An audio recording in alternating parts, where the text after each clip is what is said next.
Friends, അപ്പം ഇപ്പോൾ കരിമീൻ സീസൺ ആയത് കാരണം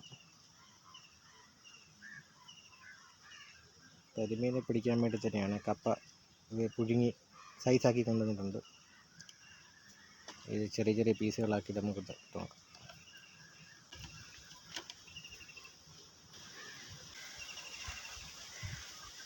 നല്ല കൊത്തുണ്ട്. കപ്പയിട്ട് ആദ്യത്തെ മീൻ കിട്ടിയിട്ടുണ്ട്. ഇത് എന്താ വന്നു വാരല്.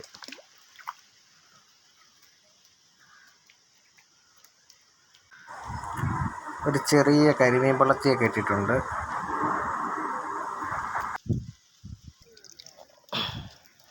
ഫ്രണ്ട്സ്, നല്ല അടിപൊളി ഒരു കരിമീൻ കിട്ടി.